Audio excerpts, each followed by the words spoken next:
Welcome back. Today we are going to do a quick one on KZ Taurus.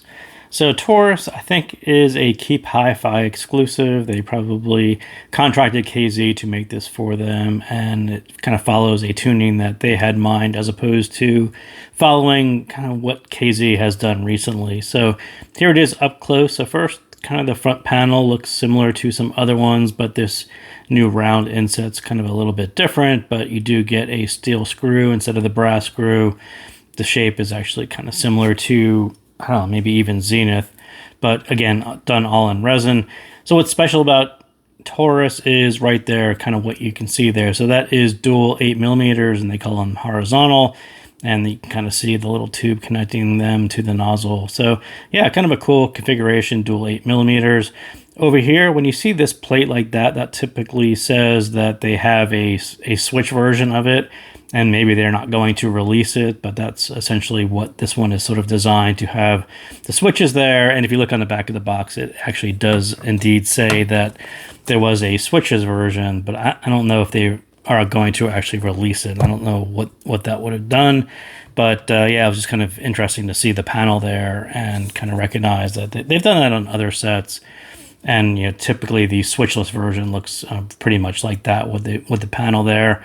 So space for switches, but no switches on this particular model. So the graph looks like this. And for those of you who are familiar with KZ, I would say recently their single dynamic drivers and maybe even some of their multiple probably followed closer to what Alua Ultra looks like. Kind of this Harman style, the way that KZ does it recently. Maybe they do a slightly less bass than Alua Ultra, but try to stay under the Harman curve through the upper mids and do something, a different flavor in the upper treble. I think a lot of their recent sets are like EDC Pro isn't all that far from Alua Ultra. And you can kind of see with Taurus, they took maybe I would call it a neutral bright, kind of a shallower bass curve here, which is actually quite fine. But then really, I would call this a vocal focus. They really kind of bump the upper mids and the lower treble to make that the focus, bring those quite forward. And I would say that KZ, especially recently, hasn't really done that style tuning. So that's why I say I think Keep Hi-Fi essentially contracted KZ to say, hey, build us a set. This is what we like, and this is what they delivered to Keep Hi-Fi. So what is it? Again, it's a dual 8mm dynamic driver, about $24, and you can find this one at Keep Hi-Fi. So the sound, again, I said it looks neutral bright. It sounds like it as well. It's very vocal focused because of the levels that you're seeing right there and how they're kind of floating above the Harman target. So is it better than Alua Ultra? Alua Ultra is also a dual dynamic driver set. Or is it similar to other KZs? And I kind of alluded to this already. It's not really the same as other KZs, especially the recent ones. It's quite different, and it's almost the opposite of what KZ has been kind of working towards. I think Alua Ultra had a V-shaped presentation. It was engagement at both ends. Taurus is very much kind of right there, as I talked about, and Alua Ultra kind of had this nice V-shape that was right here and right here. I think some of the more recent, even like a Zenith, I think those sets kind of had more of a neutral style presentation, and it didn't necessarily focus so much attention and a higher level right there. They tended to be more Harman centric. So maybe Zenith was kind of maybe similar to Taurus on the bass shelf. I don't actually remember what the actual numbers were, but going through the upper mids and the treble, you wouldn't have that kind of level on some of the recent sets, EDC Pro or Zenith, or some of the other ones are different flavors of it. Even the Veda Pros, a recent one, was kind of a different flavor of that. So yeah, I'm not sure which. You probably have to go back in time to figure out where Taurus fits, and it's certainly not into the bass version. It's not like a Castor Pro, which had this big, humongous bass shelf. It's not like that either. So I'm not sure where it fits into the KZ hierarchy, and I would just kind of refer back to and say, look, this is what Keep Hi-Fi thought was interesting to them, so that's why it looks the way it does, and it doesn't necessarily resemble previous KZ sets. So with Alua Ultra, I think I tended to turn up the volume. I think that was a really nice set to have a lot of fun, turn up the volume.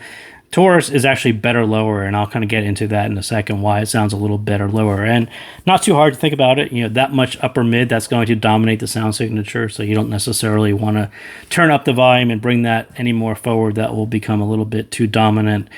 So what is same about both? I think Alua Ultra and Taurus, I think they're high quality sound for the price. I think both sets kind of surprised me. They both sound quite nice, especially for the price at about $24 and $29 for a Alua Ultra. But yeah, it's kind of, haven't heard, I don't know if I've actually heard a $20 set recently that kind of surprised me that they sound as good as they do. And these two, hearing them back to back kind of surprised me, the kind of nice sound quality on both of them. So the bass, again, I think this bass shelf in the red, I think fundamentally the tuning on the bass shelf is right on. It's a nice long glide that hits that full bass style, and it has a really nice sharp impact to it. KZ does pretty decent dynamic drivers, and they tend to have a really nice impact to it. No different here.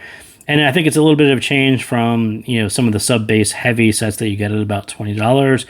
And I think in isolation that's nice, but we don't hear. I think this bass shelf was actually really the right tuning, but if you could hear it just in isolation, it's actually quite nice. When you hear it with this, and we don't necessarily hear bass in isolation, we're going to hear that at the same time. You have to be mindful of the volume in the upper mids, which will kind of strip some of the body and the warmth from the bass. And I really did turn it down for that particular reason. It really needs a little bit of warmth. You have to hear this warmth kind of come through, because this is very kind of dominant and focused and really much a big part of the sound signature that you hear. So if you turn up the volume too much, this becomes a little bit too dominant, and you lose some of the body that they put there in that particular style of bass shelf. So yeah, it definitely needs some warmth that comes along with that comes along with lower volume on Taurus. So the mids, again, Taurus is a mids forward, mids focused presentation, pretty much those upper mids right there that you see. So you can't really escape that upper mid level. It's very dominant in the focus. And while the popular thought would be to add more sub bass to balance, right? So we have a lot of sets that would look sort of like where Alua Ultra is, right? A 10 dB sub bass shelf. And then if you're going to hit the Harman target, people would kind of wave their hands and say, well, this is a little bright, but there's enough sub bass there to balance it. And that's a popular thought, but it doesn't particularly work out that way for exactly the reasons that I said. We hear all of these at the same time, and this upper mid level tends to balance better with more mid bass, and that's sort of why I think this tuning was actually right on. The idea was actually really kind of thought out in how they would balance this level here, but again, you just can't do it with too much volume. So I do think that they wisely did it with a full sub bass and a full mid bass shelf. I think that was the right idea. This body and weight that was really needed to balance the upper mids, and it doesn't rely on a sub bass heavy tracks to balance it.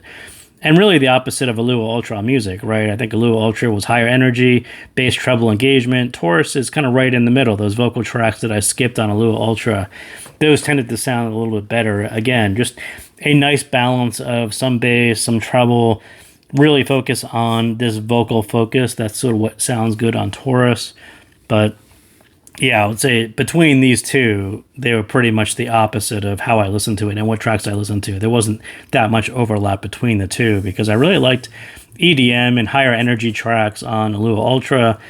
Taurus was pretty much the opposite. I kind of like those vocal tracks that kind of really emphasize some of this warmth and more of the natural style vocals that you can get off of that bass shelf.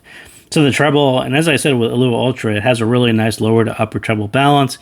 I said most sets go lower heavy and harder to hear the upper treble contribution. That's exactly kind of what you got here. And so I said that particularly about Alua Ultra, because that was what was a little bit of a standout, a little bit different than what some other sets have done recently. Alua Ultra really has a nice balance of this, and how you could hear the vocals are really sharp and quite vivid, but as you listen out into the upper treble, everything was still there and still present. It still had this area and the harmonics. Everything was sort of there for you to hear, and it was actually done really, really well for the price point.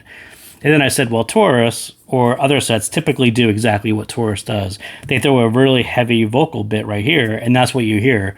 You get very, very clear vocals, but it makes it very, very hard to hear everything else. And you tend to want to keep on bumping and bumping and bumping to make those audible. And it just doesn't quite work out because of that is so heavy. It's so much kind of that vocal focus is very much blocking your view of what happens in the upper treble. It's kind of what happens. So I would say Alua Ultra is a little bit special in that respect, and Taurus is pretty much exactly how lots of other sets handle this lower to upper treble balance.